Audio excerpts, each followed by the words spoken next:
সাহিত্য সভা গোলাঘাট জিলা সাহিত্য সভা দৈনিক শাখা সাহিত্য সভা চিৰ চেনেহী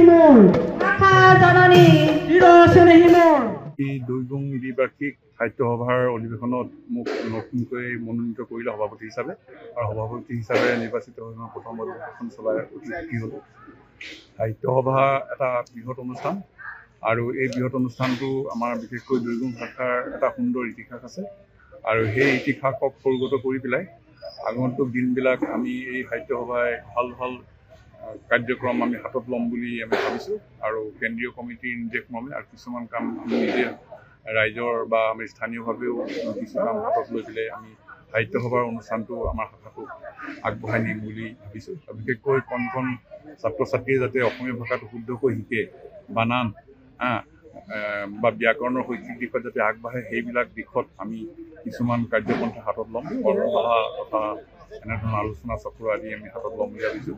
পণ্ডিত হেমচন্দ্ৰ গোস্বামী বিদ্যাপীঠ আমাৰ এই অঞ্চলৰ এজন বিদগ্ধ পণ্ডিত, তেখেতৰ নামত আমাৰ এটা অনুষ্ঠান আছে। সেই অনুষ্ঠানত শিক্ষানুষ্ঠানতে পঢ়িয়ে আমি শিক্ষা গ্ৰহণ কৰিলোঁ আৰু সেই অনুষ্ঠানত সেইকাৰণে বহি আমি তেখেতৰ যি বিদগ্ধ তেখেতৰ যিখিনি অৱদান, সেই অৱদানৰ আলোচনাৰ ক্ষেত্ৰত নৱপ্ৰজন্মই নাজানে, তেওঁলোকক জনাবৰ কাৰণে আমি আগন্তুক দিনবোৰত সাহিত্য সভাই এটা কাৰ্যক্ৰম বুলি ভাবিছোঁ। এনেদৰে আমি আগন্তুক দিনবোৰত শাখা সাহিত্য সভাই কাম কৰি যাম বুলি সকলো ৰাইজৰ সহায় সহযোগ আশা কৰি পেলাই আমি আশা কৰিছোঁ। আজি দুইগুণ শাখা সাহিত্য সভাৰ দ্বিবাৰ্ষিক ২২তম পূৰ্ণাংগ অধিৱেশন।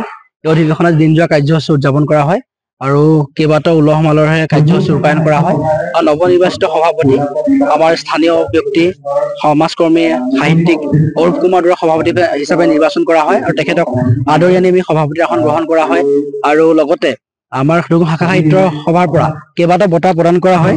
13টাকৈ বঁটা আজি আমাৰ দুইগুণ অঞ্চলৰ বিশিষ্ট যিসকল সাহিত্য সমাজ আৰু সাংস্কৃতিক ক্ষেত্ৰত বৰঙণি আগবঢ়াই আহিছে তেওঁলোকক এই বঁটাখিনি প্ৰদান কৰা হয়। বঁটাখিনি আপোনাৰ প্ৰয়াত উপেন ৰাজবংশী সুৱৰ্ণী সাহিত্য বঁটা, এইটো পল্লৱী দত্ত হাজৰিকা, প্ৰয়াত বুদ্ধাচৰণ ফুকন সুৱৰ্ণী সাহিত্য বঁটা, ধ্ৰুৱজ্যোতি বাবুল শইকীয়াক তেখেতক প্ৰদান কৰা হৈছে।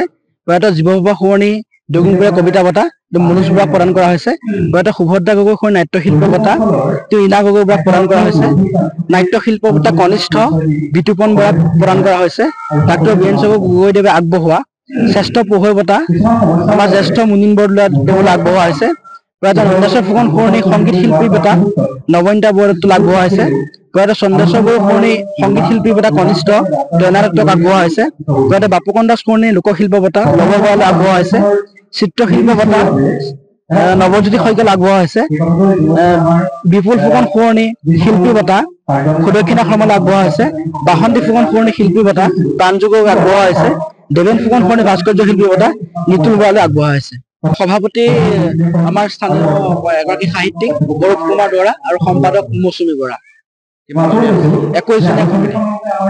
যিকোনো খবৰৰ বাবে যোগাযোগ কৰক 7099017330 লগতে 7099017110 নম্বৰত।